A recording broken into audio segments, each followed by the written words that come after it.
The night nurse who changed everything discovered her destiny in a hospital corridor that smelled of antiseptic and broken dreams.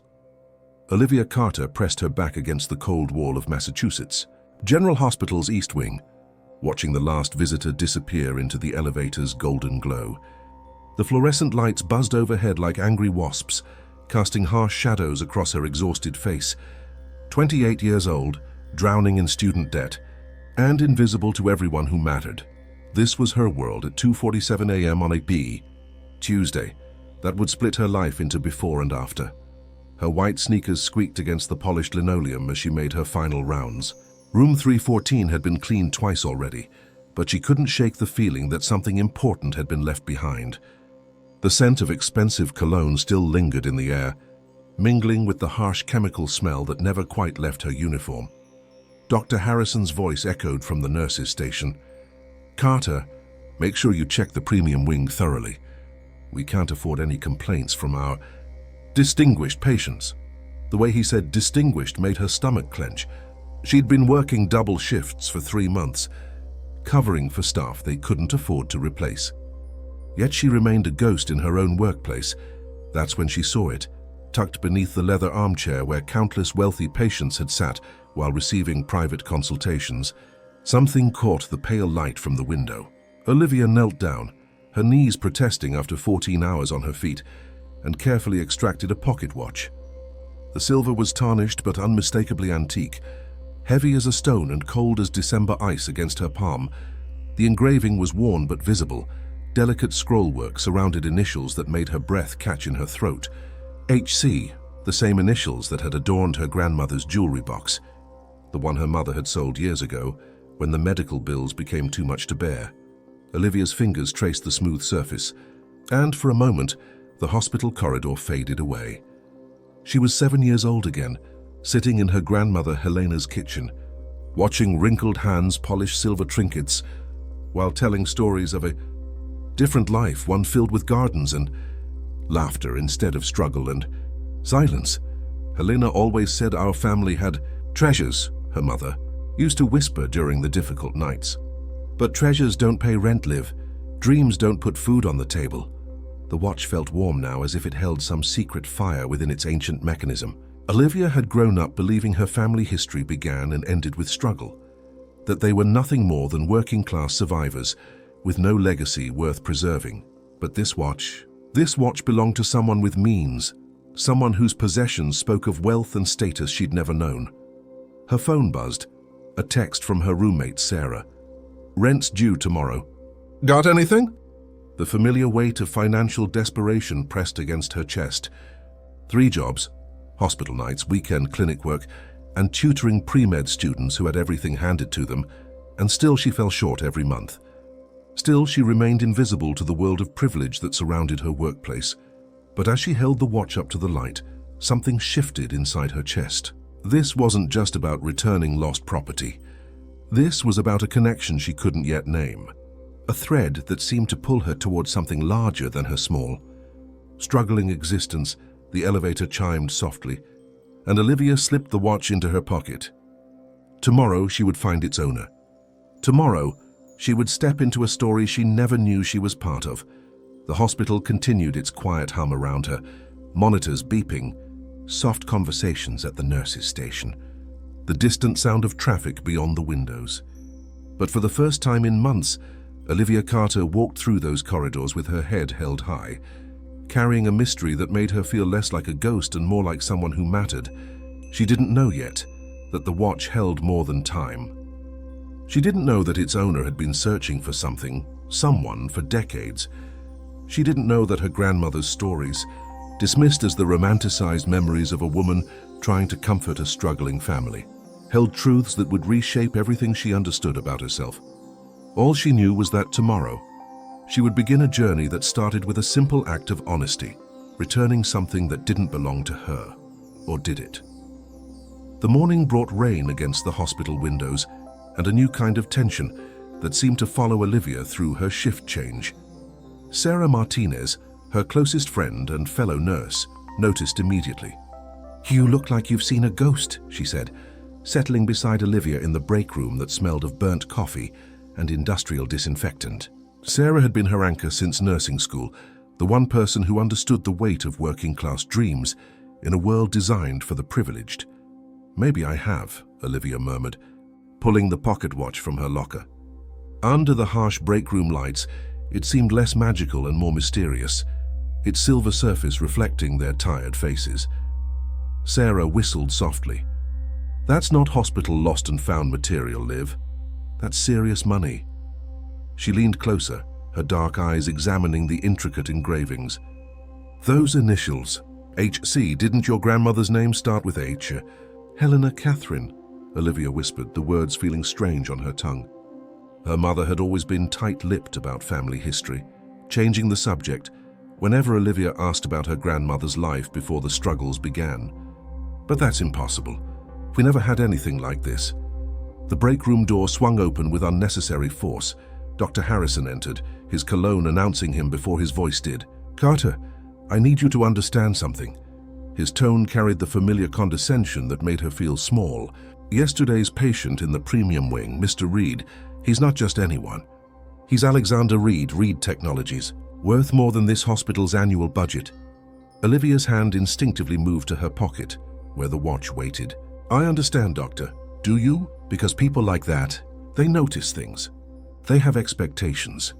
His pale eyes studied her uniform, her practical sneakers, her lack of expensive accessories. "They don't interact with staff unless absolutely necessary.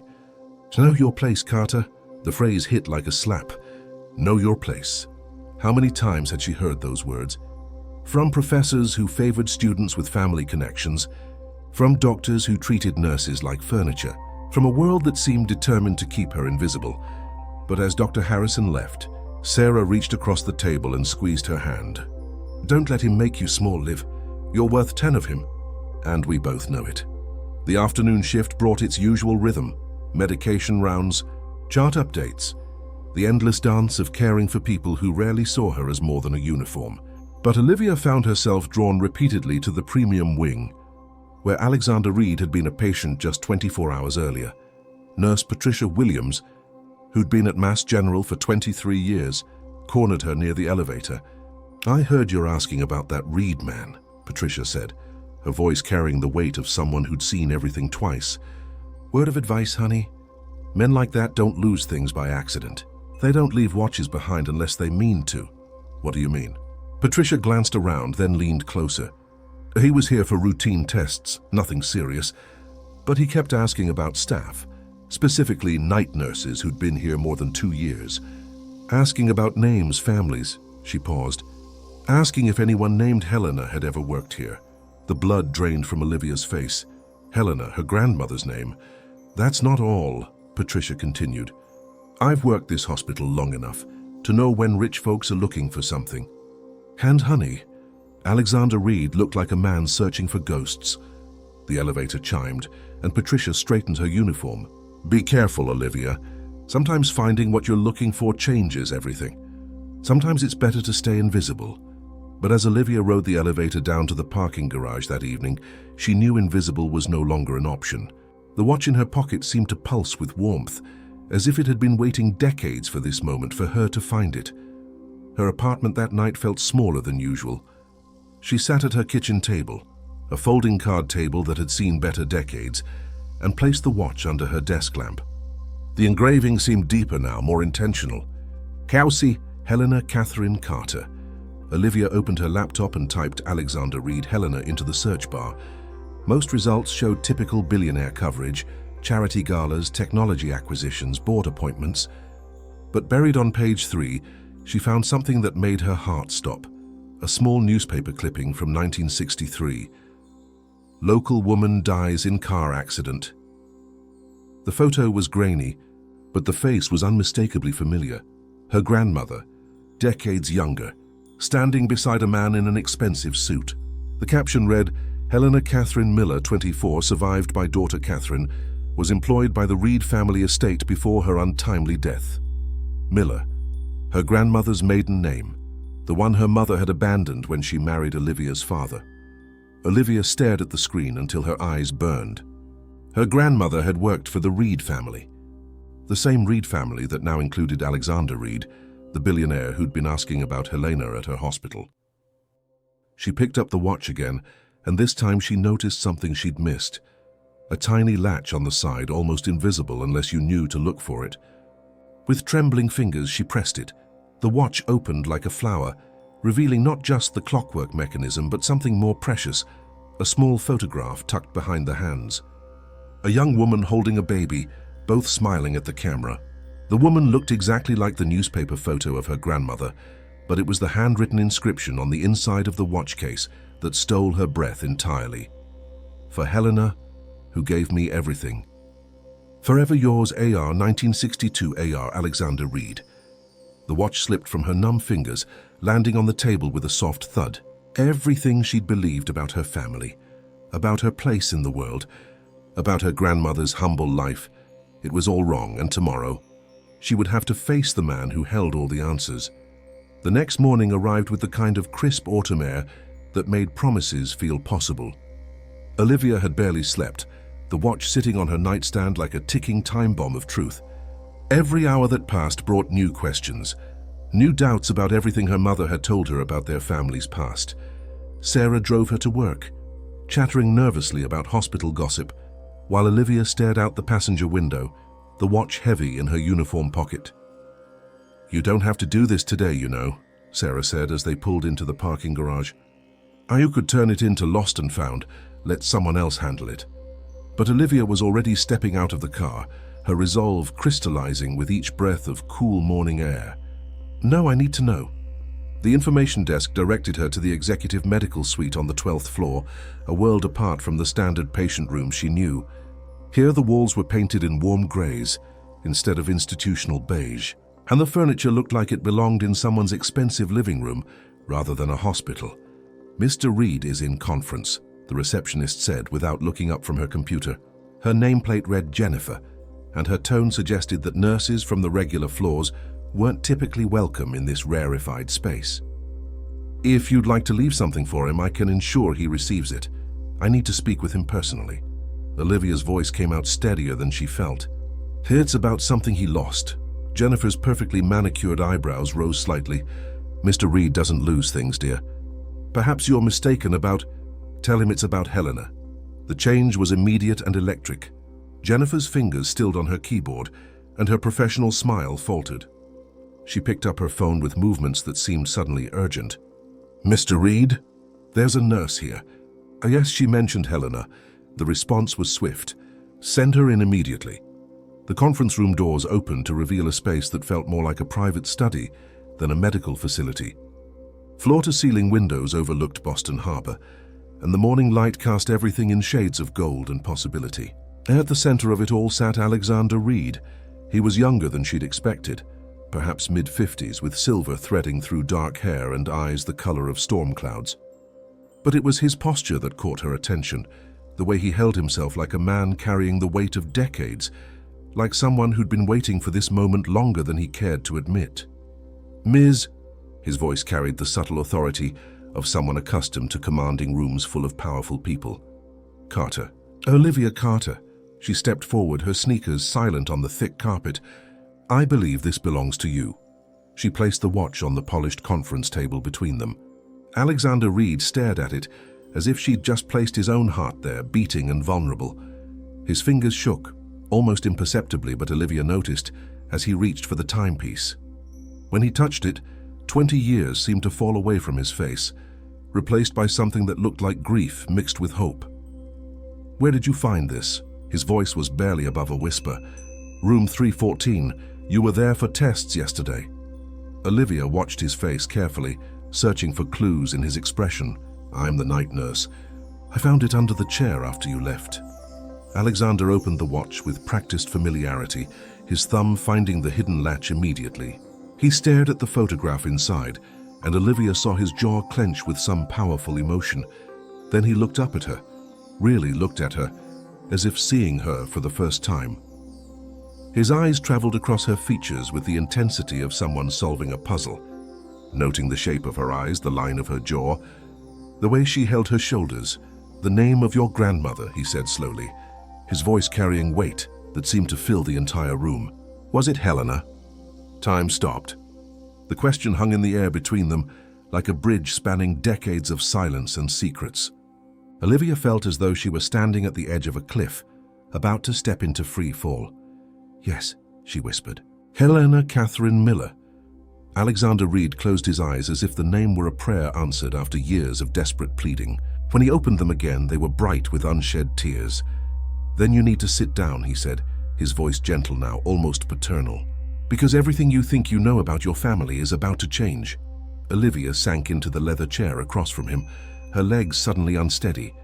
The watch sat between them like a witness to whatever truth was about to unfold. "Your grandmother," Alexander began, his words careful and measured, "was the most remarkable woman I ever knew. She worked for my family when I was young. My parents hired her as a nanny when my mother became ill. But Helena was so much more than that." He paused, his fingers tracing the edge of the watch. "She saved my life in ways I'm still discovering. And when she died," his voice broke slightly. "When she died, I thought I'd lost the only family that ever mattered to me." Olivia's heart hammered against her ribs. "I don't understand. My mother never said—" "Your mother was protecting you," Alexander interrupted gently, "from a world that wasn't ready to accept what Helena meant to our family. From people who would have used that connection to hurt you." He leaned forward, his storm-gray eyes meeting hers directly. "Olivia Carter, you're not just the night nurse who returned my watch. You're the granddaughter of the woman who raised me, when no one else would. You're the family I've been searching for." The room spun slightly. Olivia gripped the arms of her chair, trying to anchor herself to something real. "Searching for?" Alexander smiled for the first time since she'd entered the room, and the expression transformed his entire face. "For 27 years, I've been trying to find Helena's daughter and granddaughter, to right old wrongs, to honor promises I made to a dying woman who loved you before you were even born." He stood and walked to the window, his silhouette framed against the harbor view. "Your grandmother made me promise to watch over her family, to ensure you never wanted for anything. But when your mother disappeared after Helena's funeral," he turned back to face her, his expression mixing regret with determination. "I've been keeping that promise from a distance. But now that you're here, now that fate has brought us together," he gestured to the watch, "maybe it's time to stop hiding in the shadows." Olivia stared at him, her world reorganizing itself around this new truth. The struggles, the invisibility, the constant fight for recognition, none of it had been necessary. Somewhere in the city, a billionaire had been watching, waiting, hoping for the chance to change everything. "So what happens now?" she asked, her voice smaller than she intended. Alexander Reed smiled again, and this time it reached his eyes. "Now, Ms. Carter, we begin to rebuild what should never have been broken. But first, you need to know the whole truth about who your grandmother really was, and what she meant to leave you." The revelation should have felt like liberation, but as Olivia sat in Alexander Reed's conference room, watching him handle her grandmother's watch with the reverence of someone touching a sacred relic, she felt the familiar weight of suspicion that came from a lifetime of disappointment. 27 years, she repeated, her voice sharper than she intended. "You've known about us for 27 years, and my mother worked 3 jobs just to keep us housed. I grew up watching her cry over bills while you—" She gestured around the opulent room. "While you sat in rooms like this," Alexander's face tightened, but not with anger, with something that looked like shame. "Your mother refused my help. Every time I tried to reach out, she moved, changed jobs, made it clear she wanted nothing to do with the Reed family. Can you blame her?" The words came out harder than Olivia had intended, fueled by decades of watching her mother struggle. "What exactly did your family do to make her run?" Before Alexander could respond, the conference room doors opened with enough force to rattle the wall. A woman entered, tall, sharp-featured, with the kind of polished appearance that spoke of personal stylists and unlimited budgets. Her presence filled the room like cold water, and Olivia felt immediately small in comparison. "Alexander, what is the meaning of this?" The woman's voice carried the authority of someone accustomed to immediate obedience. Her calculating gaze swept over Olivia's uniform, her practical shoes, her lack of expensive accessories. Security mentioned someone claiming to know Helena Miller. "Victoria," Alexander said, rising to his feet with visible tension. "This is Olivia Carter, Helena's granddaughter." Victoria Reed, Olivia realized this must be Alexander's wife, stared at her as if she were an interesting but potentially dangerous specimen. Impossible. We investigated thoroughly after Helena's death. Catherine Miller disappeared with her child. There were no surviving family members. Yet here she is, Alexander said quietly. But his voice carried steel beneath the gentleness. Victoria's smile was sharp enough to cut glass. Here she is indeed. How convenient that she should appear now, just when Alexander's health issues have made the news. How very convenient that she should have found your watch. She turned to Olivia with predatory focus. Tell me, dear, what exactly do you want? The question hit Olivia like a slap. In Victoria's tone, she heard every assumption she'd faced her entire life. That working-class people were inherently greedy. That kindness was always transactional. That someone like her couldn't possibly belong in a world like this. I want to return property that doesn't belong to me, Olivia said, standing to meet Victoria's gaze directly. Nothing more. Oh, but there's always more, isn't there? Victoria moved closer, her perfume expensive and overwhelming. You people always think you deserve something. Because you knew someone once, because you have some tenuous connection to wealth, you think you're entitled to... Victoria, enough. Alexander's voice cut through the tension like a blade. So you're speaking to Helena's granddaughter? I'm speaking to someone who claims to be Helena's granddaughter, Victoria corrected, her tone growing colder. Someone who conveniently appears with a watch that's been missing for months, spinning stories about dead women and lost connections. Olivia felt heat rise in her cheeks. This was familiar territory, the assumption that her very presence was somehow fraudulent, that people like her were inherently dishonest. I have proof, she said, pulling out her phone. Newspaper clippings, death certificates, birth records. Everything that connects my grandmother to your family. Victoria laughed, the sound like breaking crystal. Paper can be forged, dear. Stories can be fabricated. But breeding... She looked Olivia up and down with obvious distaste. Breeding shows. The words hit their target. Olivia felt the familiar shame rising. The shame of second-hand clothes and generic groceries. Of apartments that smelled like other people's cooking and cars that broke down at the worst moments. The shame her mother had carried like a weight. The shame that had kept them invisible for so many years. But then she looked at Alexander and saw something in his expression that changed everything. He wasn't looking at her with pity or condescension. He was looking at her with recognition, not of her clothes or her circumstances, but of something deeper, something that connected them across decades of separation. She has Helena's hands, he said quietly, and Victoria's expression faltered for the first time. The same long fingers, the same way of holding them when she's nervous. She has Helena's voice when she's angry, that same steel wrapped in velvet. He moved to stand beside Olivia, and she felt something shift in the room's dynamic. But more than that, she has Helena's integrity. She could have kept the watch, sold it, used it for her own benefit. Instead, she returned it because it was the right thing to do. Victoria's perfectly controlled mask slipped slightly. Alexander, you're being emotional. This is exactly the kind of situation that requires careful legal consideration. Background checks, proper verification. What this requires, Alexander interrupted, his voice carrying a note of finality, is honesty, something this family hasn't had enough of in recent years. The conference room fell silent, except for the distant hum of city traffic beyond the windows. Olivia stood between them, feeling like the focal point of a struggle that had been building for far longer than the few minutes she'd been in this room. I think, she said carefully, there's more to this story than anyone is telling me. My grandmother died when I was 3. My mother spent my entire childhood making sure we stayed invisible, keeping us away from anything connected to wealth or privilege. She was terrified of something or someone. She looked directly at Victoria, whose composure was showing cracks around the edges. The question is, what was she running from? Victoria's silence was answer enough. Alexander closed the watch with a soft click, the sound somehow final. Perhaps, he said, it's time to stop running from the truth. The archive room in the basement of Reed Technologies felt like a tomb of forgotten secrets. Olivia followed Alexander through rows of filing cabinets and document boxes, the air thick with the scent of old paper and decades-old ink. Victoria had left the conference room in a storm of expensive perfume and barely contained fury. Her parting words echoing in Olivia's mind, "This will destroy everything we've built. She's afraid," Alexander said, as if reading her thoughts.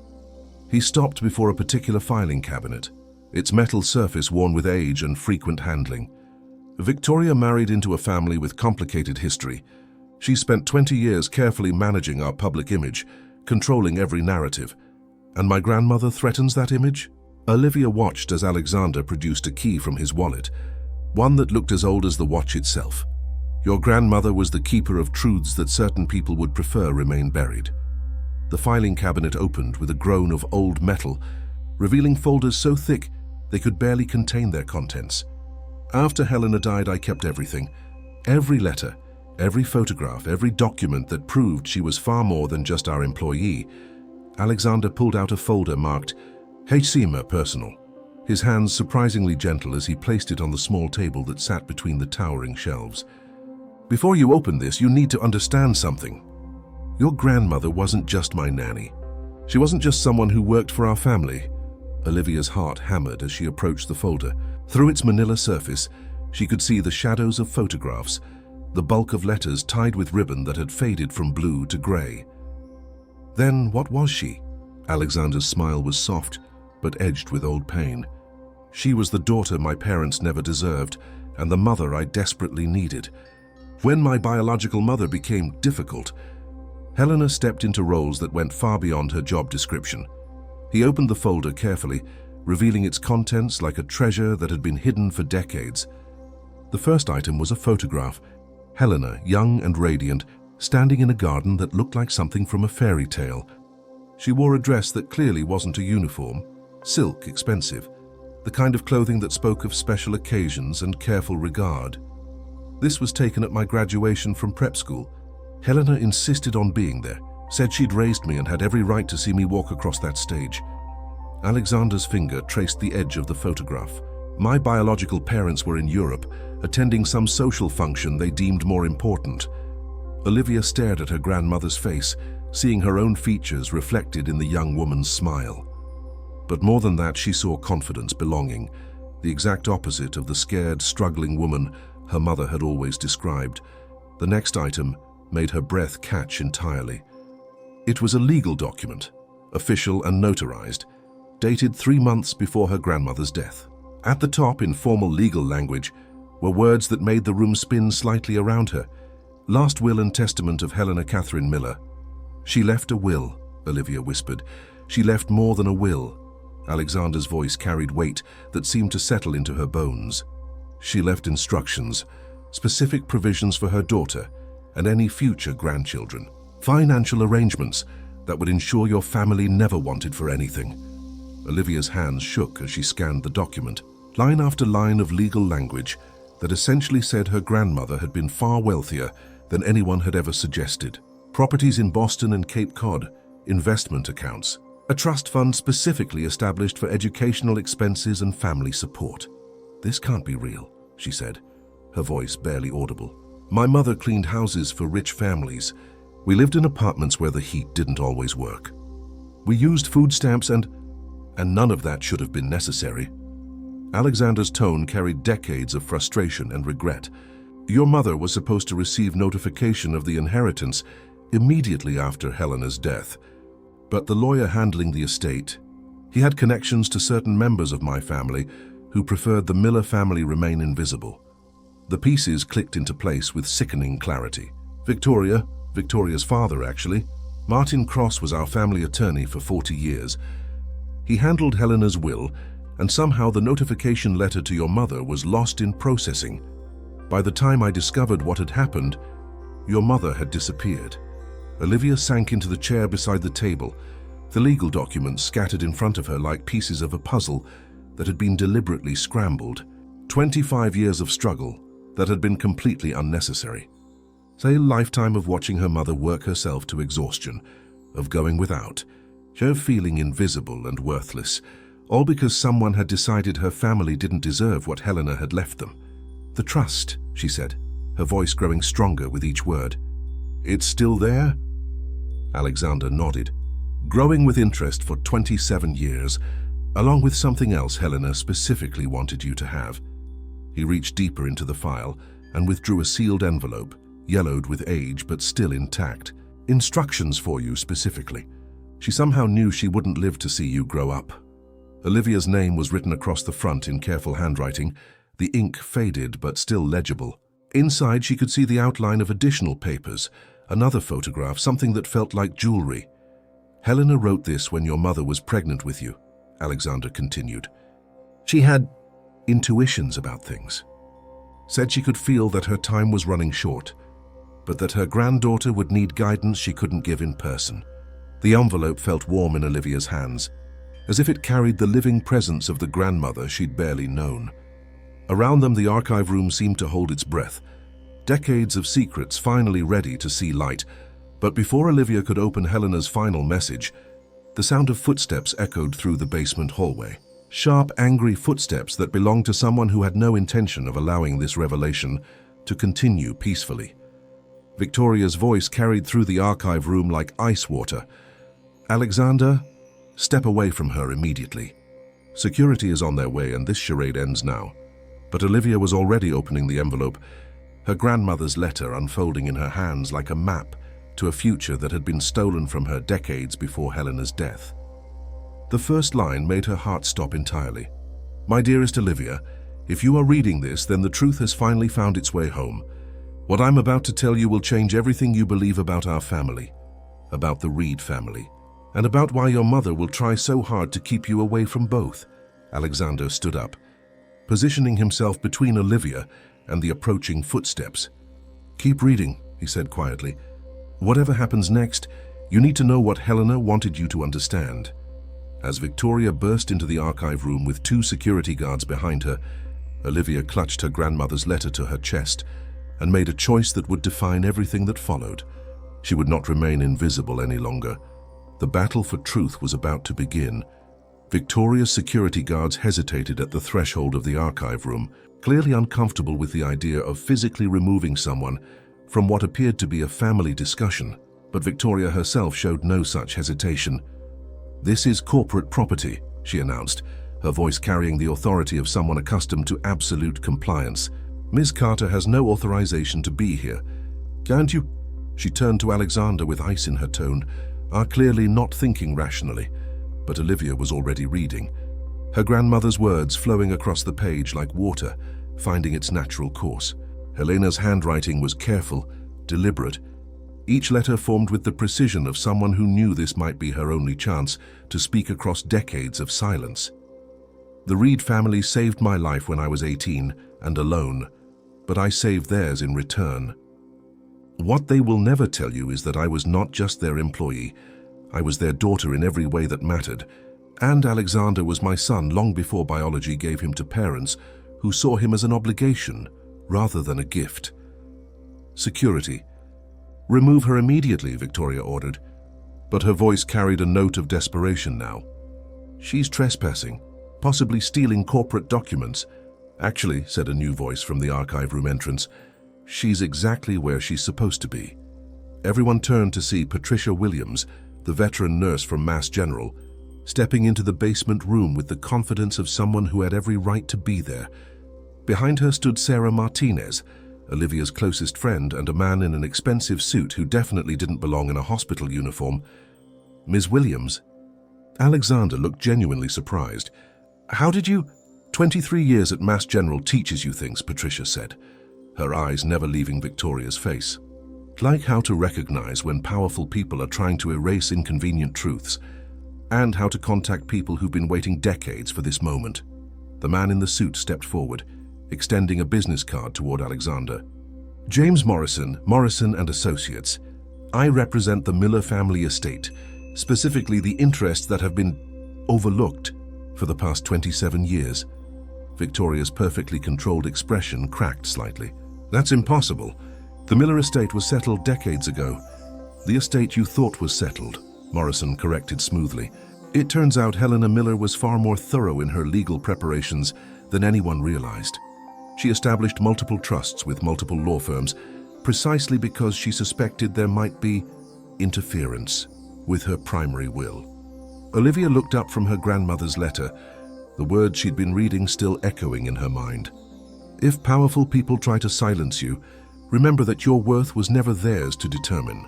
You are Helena Catherine Miller's granddaughter, and that means you carry the strength of generations who refuse to disappear. How did you find us? Olivia asked Patricia, grateful beyond measure to see familiar faces in this surreal situation.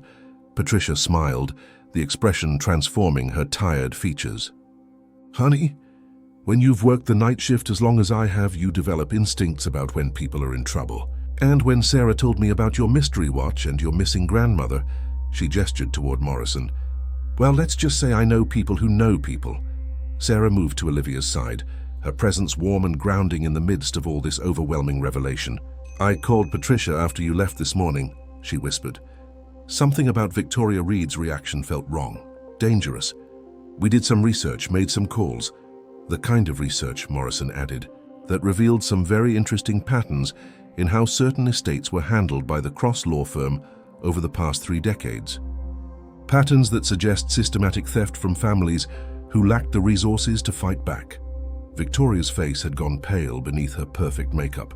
This is harassment, corporate espionage. Alexander, call our lawyers immediately. But Alexander was staring at Morrison with something that looked like hope mixed with long-suppressed anger. The Cross firm. Martin Cross was the one who told me Catherine Miller couldn't be located. He said she'd refused all attempts at contact. Martin Cross lied, Morrison said simply. We have evidence, documented evidence of deliberate interference with estate notifications, forged refusal letters, and systematic redirection of inherited assets into accounts controlled by interested parties. The weight of 27 years of injustice settled into the archive room like a living thing. Olivia felt it pressing against her chest, making it hard to breathe. All those nights watching her mother cry over unpaid bills.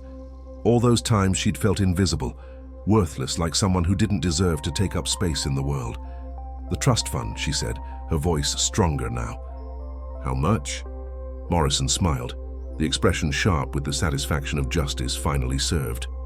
With 27 years of compound interest, approximately $2.3 million, plus 3 properties, including the Cape Cod house where Helena lived before she came to work for the Reed family.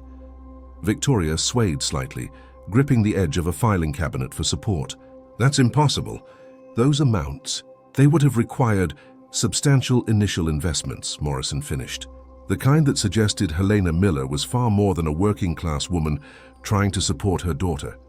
She was in fact quite wealthy in her own right, before she chose to dedicate her life to raising Alexander Reed.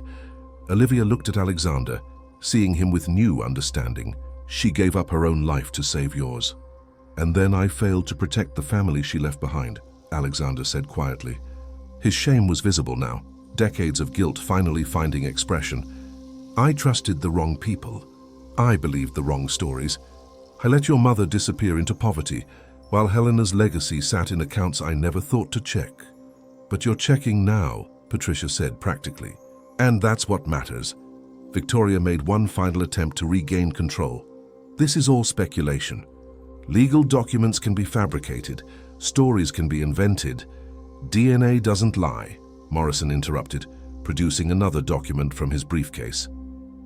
We took the liberty of comparing genetic samples from Helena Miller's medical records with samples obtained from Ms. Carter's hospital employment file. The match is conclusive. The archive room fell silent except for the distant hum of building ventilation. Olivia felt the weight of truth settling around her, like a cloak she was finally ready to wear. So what happens now? She asked, her voice carrying a strength she hadn't possessed when she'd walked into this building hours earlier. Alexander stepped forward, his expression mixing determination with something that looked like relief. Now we fix what should never have been broken. We restore what was stolen. And we make sure Helena's legacy finally reaches the granddaughter she loved before she was even born. For the first time in her adult life, Olivia Carter felt visible. The Reed family's private conference room had been transformed into a makeshift war room. Legal documents covered the mahogany table like battle plans, each page representing another piece of the puzzle that had been deliberately scattered for nearly 3 decades. Olivia sat at one end of the table, Helena's complete letter spread before her, while Morrison and his associate worked through boxes of evidence they'd been building for years.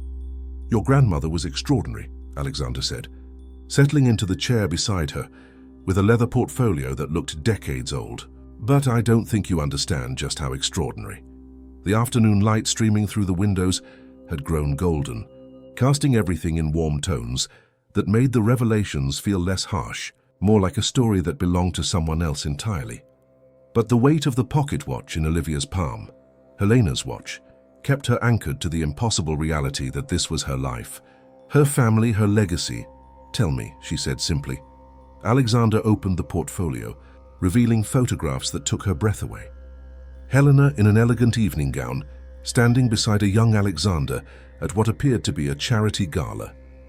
Helena cutting a ribbon at some sort of opening ceremony, dignitaries applauding around her. Helena sitting in a boardroom, clearly participating in high-level business discussions rather than serving refreshments. "Helena Miller wasn't just my nanny," Alexander began, his voice carrying the weight of a truth he'd held alone for too long. "She was my adoptive mother in every way except legal paperwork. When my biological parents proved incapable of raising a child, too consumed with their own addictions and social obligations, Helena stepped in completely." Olivia studied the photographs, seeing her grandmother in situations that contradicted everything she'd been told about their family's humble origins. But why the secrecy? Why did my mother think we were poor? "Because Helena made a choice that cost her everything," Alexander said quietly. "In 1962, I was 15 years old and heading toward the same destructive path as my parents. Helena could have walked away, found a position with a family that would have respected her intelligence and education. Instead, she stayed to save a troubled teenager." He pointed to another photograph. This one more intimate, Helena and a much younger Alexander sitting at a piano, both laughing at something beyond the camera's frame. "She taught me everything that mattered. How to think beyond myself, how to use wealth responsibly, how to recognize that privilege comes with obligations." "The watch," Olivia said, understanding beginning to dawn. "She gave you the watch when you graduated. She gave me the watch when I turned 21, along with a letter explaining that she was signing over her legal guardianship and trusting me to make ethical choices with the Reed family resources." Alexander's smile was soft but tinged with old grief.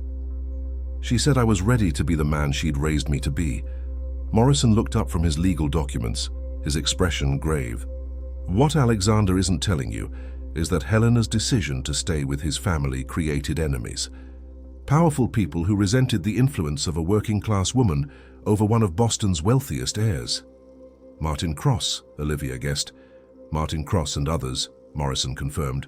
"They spent years undermining Helena's position, questioning her motives, suggesting she was manipulating Alexander for financial gain. When she died in that car accident—" "It wasn't an accident," Alexander said quietly, the words dropping into the room like stones into still water.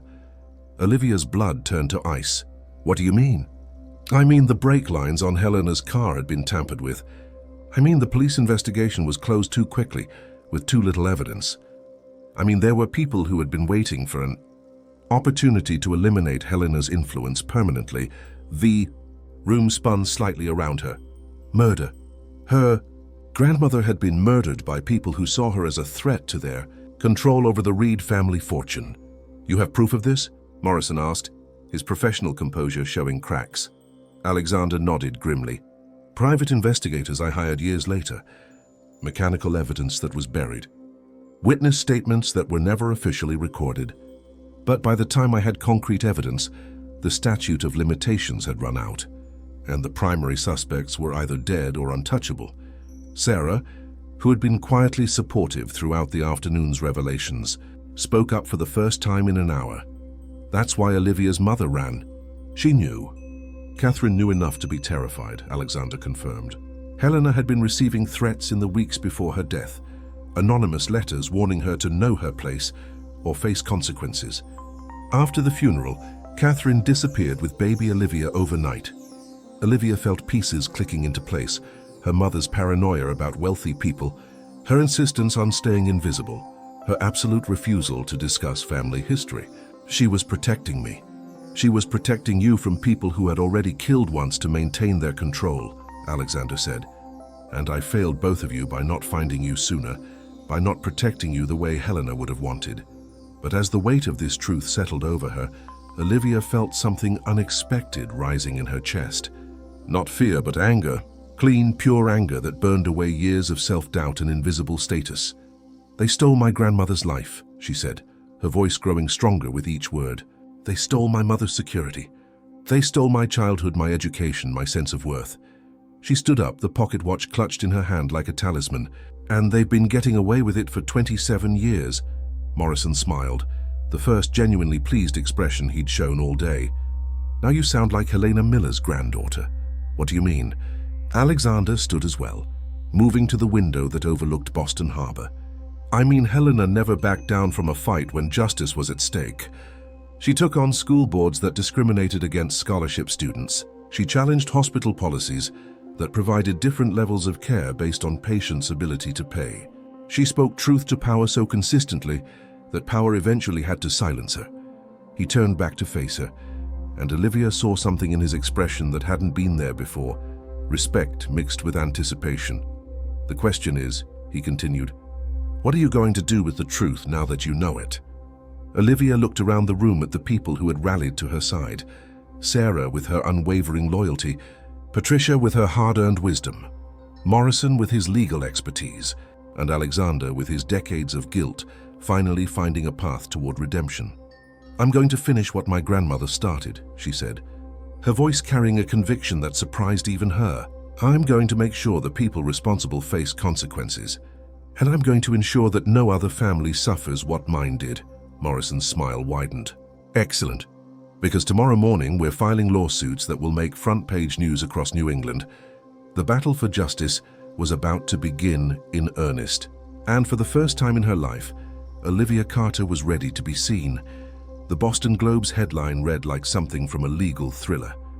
"Billionaire family's dark secret, murder, theft, and a 27-year cover-up." Olivia stared at her own photograph on the front page, positioned next to one of Helena from the 1960s. The resemblance was unmistakable. The same determined eyes, the same set of the jaw that spoke of quiet strength and hidden steel. She sat in Morrison's law office at 7 in the morning, drinking coffee that actually tasted expensive, and watching the city wake up beyond windows that reflected her new reality back at her. In less than 12 hours, she had transformed from invisible night nurse to the center of what reporters were already calling the scandal of the decade. Sarah burst through the office door, her scrubs replaced by a dress Olivia had never seen before, and an expression that mixed pride with concern. "Have you seen the news coverage? It's everywhere. CNN, Fox, even international outlets are picking it up." Morrison looked up from his phone, where he'd been fielding calls since sunrise. 12 interview requests in the past hour. The district attorney's office wants to meet this afternoon. And Victoria Reed's legal team has already sent 3 cease and desist letters, which we're ignoring, Alexander said, entering the office with the kind of purposeful energy Olivia had never seen from him before. Gone was the weight of decades-old guilt, replaced by something that looked like determination mixed with anticipation. "I've been waiting 27 years to have this conversation publicly." But it was Patricia Williams' arrival that surprised Olivia most. The veteran nurse entered with a woman Olivia didn't recognize, elderly, well-dressed, with eyes that held the sharp intelligence of someone who'd seen everything and remembered most of it. "Olivia," Patricia said, "I'd like you to meet Margaret Chen. She was Helena's closest friend and the head nurse at Mass General when your grandmother worked there part-time in the early 1960s. Margaret stepped forward, studying Olivia's face with obvious emotion. "My dear, you look so much like her. But more than that." She paused, her weathered hands reaching toward Olivia with permission. "You carry yourself like she did, like someone who knows her own worth, even when the world tries to convince her otherwise." "Helena worked at the hospital?" Olivia asked, another piece of the puzzle sliding into place. 3 nights a week, Margaret confirmed, settling into the chair Morrison offered. She insisted on maintaining her nursing certification, said she needed to remember what it felt like to work for something beyond social obligation. "She was the best nurse I ever supervised, and I've been supervising nurses for 53 years. Alexander leaned forward, his expression intent. "Margaret has information about Helena's final weeks that no one else knew about. Information that changes everything we thought we understood about her death. Margaret opened her purse and withdrew a manila envelope that looked like it had been carefully preserved for decades. Helena came to me 2 weeks before she died. She was frightened, more frightened than I'd ever seen her. She said people were watching her, following her, making threats. She opened the envelope and withdrew copies of letters that made Olivia's blood run cold. Typed messages on expensive paper, unsigned but unmistakably threatening. Working-class women who forget their place face consequences. Your influence over the Reed family will end, one way or another. Accidents happen to people who interfere with natural order. She gave me these copies for safekeeping, Margaret continued, along with instructions to find her granddaughter if anything happened to her. But after Helena died and Catherine disappeared with baby Olivia, I had no way to fulfill that promise. Morrison examined the letters with obvious professional interest. These constitute evidence of premeditated threat preceding the murder. Combined with the mechanical evidence Alexander's investigators uncovered, we now have grounds for reopening the criminal case. Even after all these years? Sarah asked. Massachusetts has no statute of limitations on murder, Morrison replied grimly, and conspiracy to obstruct justice can be prosecuted decades after the fact, especially when new evidence emerges. But it was Alexander who dropped the bombshell that changed everything. There's something else, something I've never told anyone, not even my private investigators. He stood and walked to Morrison's windows, his reflection ghost-like against the morning sky.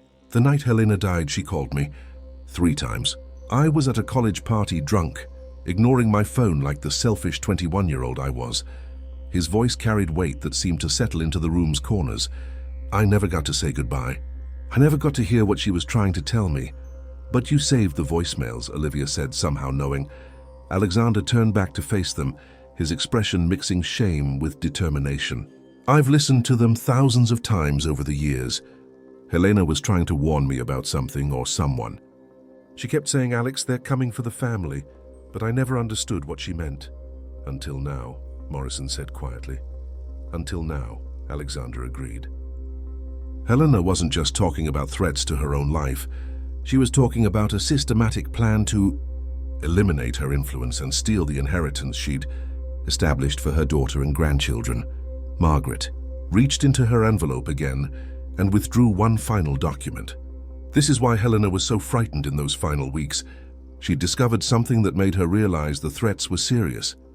The document was a photocopy of financial records, bank transfers, and legal modifications that painted a picture of deliberate theft spread across decades. Names Olivia recognized from Morrison's research, amounts that represented multiple families' lost inheritances, and at the center of it all, a signature that appeared on document after document, Martin Cross. Helena had proof that the Cross law firm was systematically stealing from working-class families, Margaret explained. Families who trusted them to handle modest estates, who couldn't afford to hire multiple attorneys or conduct complex audits. Olivia felt the last piece of the puzzle click into place. She wasn't killed to stop her from influencing Alexander. She was killed to stop her from exposing a criminal enterprise that had been running for years. Decades, Morrison corrected grimly. We estimate at least 40 families were victimized between 1955 and 1985. Millions of dollars in stolen inheritances, hundreds of people forced into poverty that should never have been necessary. The room fell silent as the full scope of the conspiracy settled over them. This wasn't just about Olivia's family anymore. This was about systemic injustice that had destroyed generations of working-class lives. Alexander broke the silence. So the question becomes, what are we going to do about it?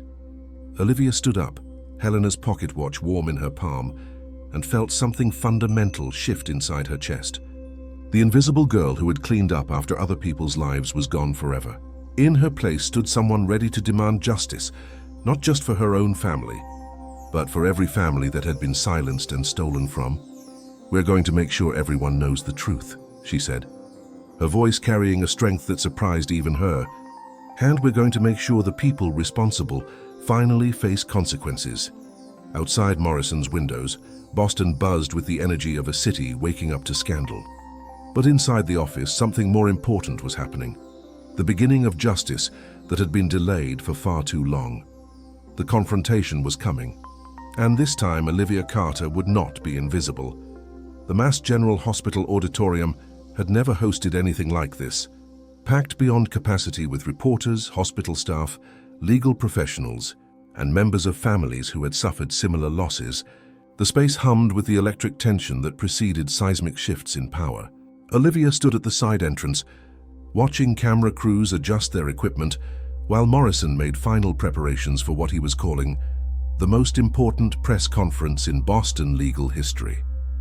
"You don't have to do this," Sarah whispered, standing close enough that Olivia could draw strength from her presence. "You could let Morrison handle the public part, stay private, protect yourself from all this attention." But Olivia was watching the crowd, seeing faces that reflected her own story. Working-class people who had been told they didn't matter, families who had been systematically erased from legacies that should have been theirs. In the third row, she spotted a woman about her mother's age, clutching a manila folder with the desperate hope of someone finally being heard. "No," Olivia said quietly, adjusting the simple black dress that Alexander had insisted on buying for her. Not because her own clothes weren't appropriate, but because he wanted her to feel armored in confidence for what was coming. "This isn't about me anymore. It's about everyone who was silenced." Alexander appeared at her elbow, his own transformation over the past 48 hours remarkable to witness. Gone was the guilt-ridden billionaire carrying decades of shame. In his place stood someone who had finally found a way to honor the woman who had raised him to use his privilege responsibly. "Victoria is here," he said quietly, nodding toward the front row where his wife sat with a phalanx of lawyers, her expression controlled, but her posture rigid with barely contained fury. Her legal team tried to get an injunction to stop this press conference. Obviously, they failed. Morrison approached, his expression mixing confidence with the satisfaction of a case that had consumed years of his professional life finally reaching its climax. "The district attorney's office just confirmed they're reopening the investigation into Helena Miller's death. The state attorney general is launching a formal inquiry into estate fraud dating back to 1955, and his smile turned sharp. The IRS is very interested, and certain offshore accounts that seem to hold funds that disappeared from working-class estates." "How many families?" Olivia asked, though she wasn't sure she wanted to know the answer. 43 that we've documented so far, probably more." Morrison's tone grew grim. "We estimate total theft somewhere in the range of $15 to $20 million over 3 decades. Adjusted for inflation and lost investment growth, we're talking about generational wealth that was systematically stolen from families who couldn't fight back." The weight of those numbers settled into Olivia's chest. 43 families, hundreds of people who had lived in unnecessary poverty, who had struggled and sacrificed and gone without, all so that people like Martin Cross and his associates could line their pockets with money that had never belonged to them. "It's time," Morrison said, gesturing toward the podium where microphones clustered like metal flowers. Olivia walked to the front of the auditorium, her reflection catching in the camera lenses that turned to follow her movement. The crowd quieted as she approached the podium, hundreds of faces turning toward her, with expressions that ranged from curiosity to hope to recognition. She placed Helena's pocket watch on the podium beside the microphone, its silver surface catching the lights in a way that made it seem to glow. "My name is Olivia Carter," she began, her voice carrying clearly through the auditorium's sound system. 27 years ago, my grandmother, Helena Miller, was murdered to keep her from exposing the systematic theft of working-class inheritances by one of Boston's most respected law firms. The reaction was immediate. Reporters leaning forward, cameras flashing. A murmur of shocked recognition from the audience. But Olivia kept speaking, her voice growing stronger with each word. "For 27 years, my family lived in poverty that should never have been necessary. We used food stamps while millions of dollars that belonged to us sat in accounts controlled by the people who killed my grandmother to steal from families like ours." She looked directly at Victoria Reed, whose perfect composure was showing hairline cracks. "We were told we didn't matter. We were told to know our place. We were told that people like us don't deserve to take up space in the world of wealth and privilege." Olivia picked up the pocket watch, holding it so the cameras could capture its significance. "But my grandmother left me something more valuable than money. She left me the truth. And today that truth demands justice not just for my family, but for every family that was silenced and stolen from. A reporter called out, "Miss Carter, what evidence do you have to support these allegations?" Morrison stepped forward, placing boxes of documents on the table beside the podium. "We have financial records spanning 3 decades. We have documented proof of forged refusal letters. We have evidence of systematic redirection of inherited assets. And we have witness testimony from people who were threatened to remain silent. But most importantly," Olivia continued, her voice carrying across the packed auditorium, "we have the courage to speak truth to power. Even when that power has spent decades trying to keep us invisible." Another reporter, "What role did Alexander Reed play in this conspiracy?"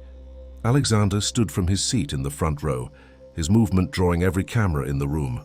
"I was a victim of manipulation, not a conspirator. But that doesn't absolve me of responsibility for failing to protect the families that Helena Miller died trying to help." He approached the podium, standing beside Olivia, with the kind of solidarity that spoke louder than words. "The Reed family fortune will be used to compensate every family that was victimized by this theft. We will establish an educational foundation in Helena Miller's name to ensure that working-class students have access to opportunities that should never have been denied them." Victoria's voice cut through the auditorium like broken glass. "This is nothing but an extortion scheme designed to restore what was stolen," Olivia interrupted, her voice carrying a strength that silenced even the room's most powerful person. "To ensure that justice finally reaches families who have waited decades for recognition." She looked directly into the cameras, speaking to an audience that extended far beyond the auditorium walls.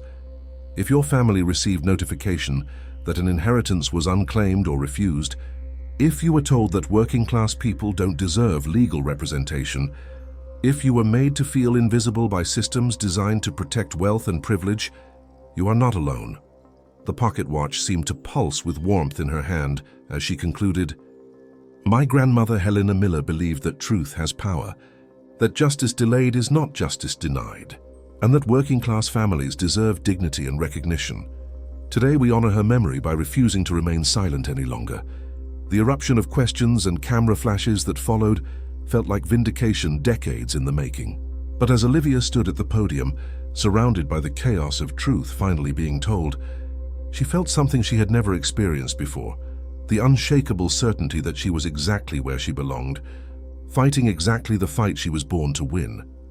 Helena's watch ticked steadily in her palm, marking time that finally belonged to justice.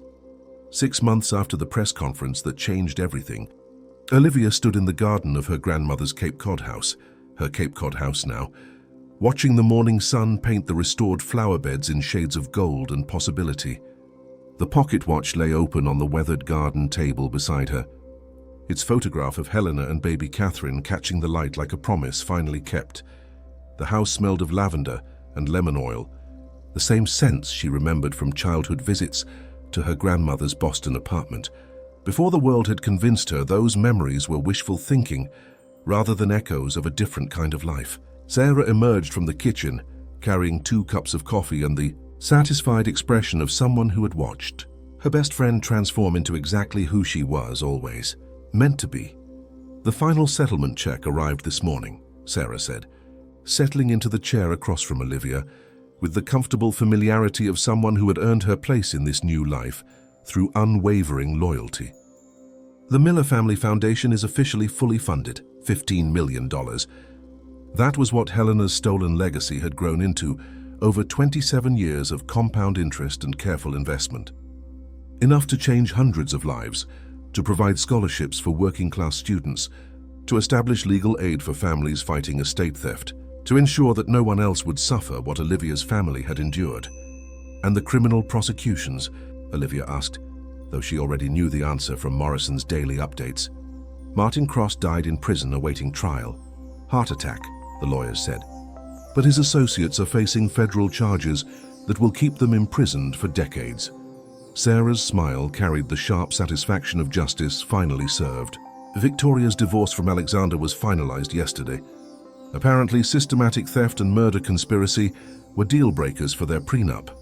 Olivia laughed, the sound carrying across the garden where Helena had once planned to retire. where she had dreamed of teaching her granddaughter to plant roses and preserve family recipes. Those dreams had been cut short by people who saw working-class women as disposable, but they weren't destroyed, just delayed by a generation. Alexander's voice carried from the house's front entrance.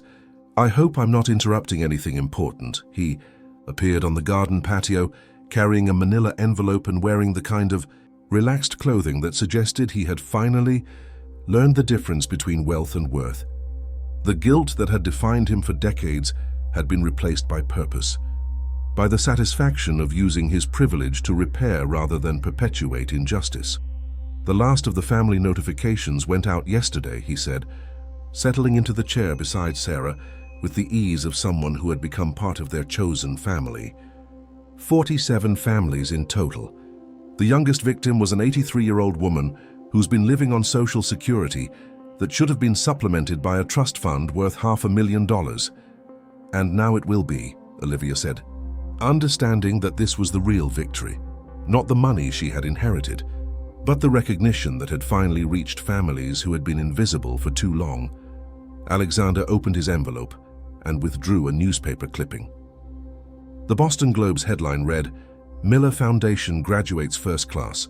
200 working-class students receive full scholarships." Below it, a photograph showed young people in cap and gown, their faces bright with the kind of hope that comes from knowing someone believes in their potential. "Helena would be proud," he said quietly, his voice carrying emotions that had taken him 55 years to learn how to express. But it was the sound of doors slamming in the driveway that made Olivia's heart leap with anticipation she hadn't expected to feel. She stood quickly, smoothing her sundress with hands that trembled slightly, and walked toward the house's front entrance. Her mother stood beside a taxi, looking older than her 53 years, but somehow lighter, as if a weight she had carried for decades had finally been lifted from her shoulders. Catherine Miller Carter, she had legally reclaimed her mother's surname, looked up at the house where she had spent her early childhood, and Olivia saw tears streaming down her face. "Mama," Olivia whispered, running toward her with the kind of abandon she hadn't felt since she was a child. They embraced in the driveway of Helena's house, surrounded by the scent of roses that had somehow survived years of neglect, as if they had been waiting for family to return. Catherine held her daughter with the fierce desperation of someone who had spent 27 years believing she had failed to protect what mattered most. "I'm sorry," Catherine whispered against Olivia's hair. "I'm so sorry I kept you from this, from her, from knowing who you really are."